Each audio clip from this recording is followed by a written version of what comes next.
Ganadong-ganado po akong nagluto, lalo na kapag nababasa ko yung maganda nyong isinusulat dun sa ating comment section eh.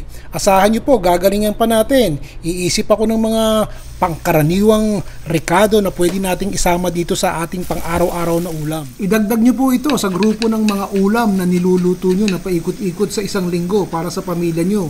Kung mahilig po sila sa baboy, palagay ko'y magugustuhan nila ito. Ahanguin ko na.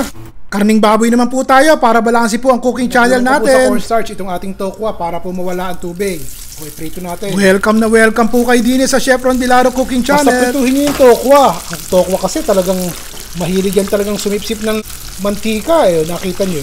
Ilagay nyo na po sa comment section kung taga saan kayo at pag nakita ko mabulyawan na agad-agad. Unahin na po natin ang sibuyas, bawang, kamatis.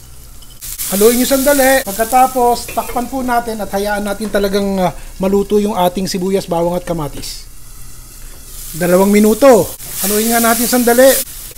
Toyo po, 2 kutsarang toyo. O yung ating tokwa. Ipinirito ko na po yung tokwa. Nilagyan ko lang ng konting cornstarch tapos mainit yung mantika, paikot-ikot. O ayan. Basta salain nyo po at nang hindi sumasama yung mantika ng tokwang pinagprituhan. Alam niyo naman ang tokwa, talagang napakagaling humigop ng mantika. Konting paminta. O, ito po yung ating cornstarch na nasa tasa. Lalagyan ko po ng tubig. Halu-haluin lang natin ng konti yan. O, isama na natin. 1 tasa po ng tubig yung aking inilagay. Tikman nyo. Kung tingin nyo, kailangan pa ng toyo o konting paminta, lagyan nyo po. Kung gusto nyo maglagay ng asin, bahala po kayo. Kinchay, sibuyas na mura, dahon ng celery, cilantro, kahit ano po meron kayong berde. Ang ilalagay nyo, wag lang pong utak.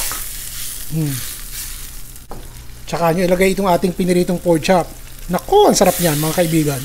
Talagang ramdam na ramdam kong ganito ang mga gusto nyong ulam eh. Yung bang madalian, mabilisan, kahit pawarde-warde, pero masarap. O tignan nyo. Ayan ang idadagdag nyo sa pang-araw-araw nyong pagluluto. Paikot-ikutin nyo kasama ng adobo at saka sa ng sinigang.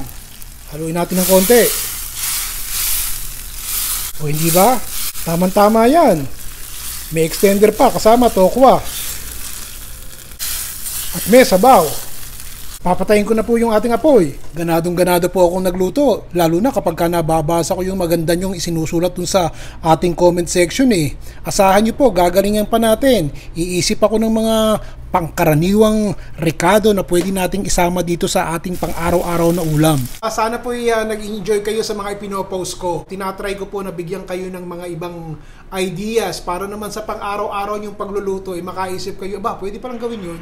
Pwede palang gawin yun. And syempre, mga tipid tips, yung mga budget meals na aking pinapakita sa inyo.